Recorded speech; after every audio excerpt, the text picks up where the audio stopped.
नहीं, मैं तो वंदना जी, एक समय ऐसा था कि जब देश गुलाम था।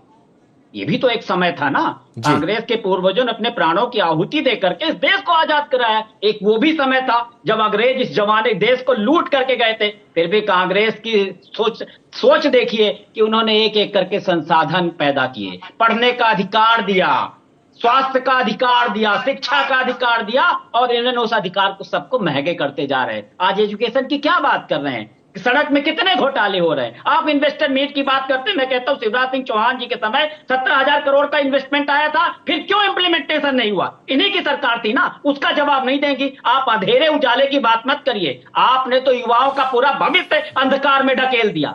क्या युवाओं को दिया आपने? मोदी जी ने नहीं बोला था हर साल 2 करोड़ रोजगार देंगे। मोदी जी ने नहीं बोला फिर कि जाके पकौड़े तलो। आपने बोला था महंगाई बहुत हुई, महंगाई की मार अब की बार झूठों की सरकार, महंगाई कम हो गई हर साल। क्या शिवराज सिंह चौहान जी साइकिल चलाते थे जब 50 पैसे पेट्रोल में बढ़ता था? आज पेट्रोल का रेट क्या है, महंगाई का अलग क्या है? जितने आपके वचन पत्र में जो जो वादे किए थे, एक भी वादों को पूरा किया हो तो बता दीजिए। आप जबरदस्ती के अपनी पीठ ठोकने का काम करते हैं। अडानी अंबानी का हजारों करोड़ का कर्जा माफ कर देंगे, किसानों का कर्जा माफ करने के लिए आपके पास पैसे नहीं होंगे। पीएम केयर फंड, प्रधानमंत्री आपदा कोष होने के बाद भी पीएम केयर फंड क्यों खोला आपने?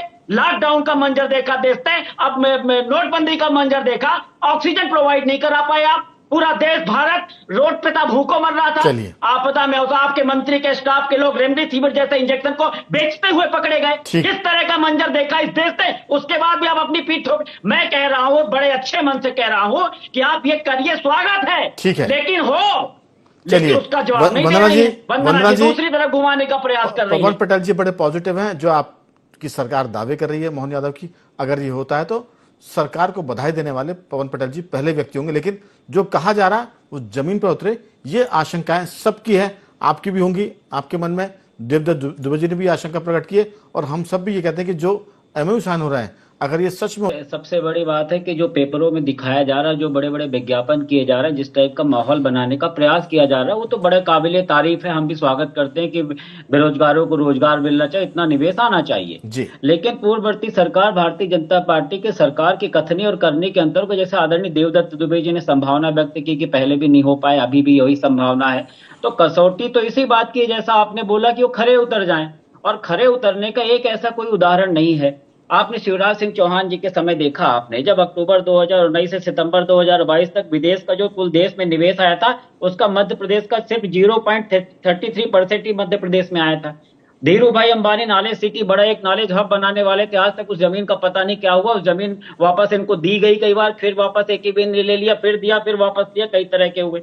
17 लाख करोड़ के प्रपोजल आए थे, 17 लाख करोड़ के, और जमीन पे उतरे मुश्किल से 1.5 लाख करोड़ के। तो ये भारतीय जनता पार्टी की कथनी करनी, ये विज्ञापन पे ज्यादा जोर देते हैं, बजाय उसको कि मैं कहता हूं अगर कोई इन्वेस्टर आ रहा है तो उसको आप सिंगल विंडो सिस्टम तो आप बना देते हो, लेकिन वो सिंगल विंडो सिस्टम एप्लीकेबल ही नहीं हो पाती है। आम आदमी जाके यहाँ चक्कर खा खा करके वापस चला जाता है, अब रोजगार करने का उसका जो सपना रहता है वही टूट जाता है। तो मैं तो सही मायने में इसका स्वागत तब करूंगा कि जिस तरह बता रहे हैं कि इतना निवेश आ जाएगा कि सब चीजें खत्म हो जाएगी, तो क्या सचमुच का इतना निवेश आ जाएगा कि जिस तरह हमें अभी पिछली मनमोहन सरकार जी ने 6 माह में 5-5 लाख रुपए, 5-5 हजार करोड़ का कर्जा लिया है, 11 माह में 47,000 करोड़ का कर्जा ले चुके हैं, 4 लाख करोड़ का कुल कर्जा हो गया, 60,000 रुपए हर व्यक्ति को। क्या वो कर्जा इस निवेश से कम हो जाएगा?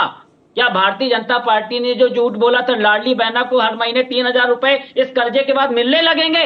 क्या भारतीय जनता पार्टी ने जो बोला था हर साल 2 करोड़ को रोजगार देने की बात, क्या इस निवेश के बाद 2 करोड़ लोगों को रोजगार मिलने लगेगा? किसानों को 2700 रुपए में गेहूं खरीदने लगेंगे, 3100 रुपए में धान खरीदने लगेंगे। अगर ये सब हो जाए तो सबसे पहला व्यक्ति मैं होऊंगा, स्वागत करूंगा। लेकिन मैं अभी भी आपके चैनल में कह रहा हूं ये सब चीजें होंगी नहीं, क्योंकि भारतीय जनता पार्टी की फितरत ही नहीं है। भारतीय जनता पार्टी जितने का विज्ञापन करती है, आप कोई भी इनकी नीतियां, उनका अगर आप आकलन करेंगे, उज्ज्वला योजना की बात करी थी, उज्ज्वला योजना में जितने 1,000 करोड़ का विज्ञापन पे खर्चा किया है उतना इंप्लीमेंटेशन नहीं हो। गैस के रेट क्या है? तो भारतीय जनता पार्टी की कथनी और करनी के अंतर को इस देश और प्रदेश की जनता अच्छी तरह से समझ चुकी है। और अगर इस सचमुच का जो विज्ञापन दिखाते सचमुच का धरातल में उतरे तो स्वागत योग्य, लेकिन मैं लिख के दे रहा हूं धरातल पे कभी नहीं उतरेगा। चलिए पवन जी, लेकिन एक बात है इस चर्चा से अलग हटकर कि इस सब के बावजूद जनता भाजपा को स्वीकार कर रही है, और उसकी स्वीकार नहीं, कर जी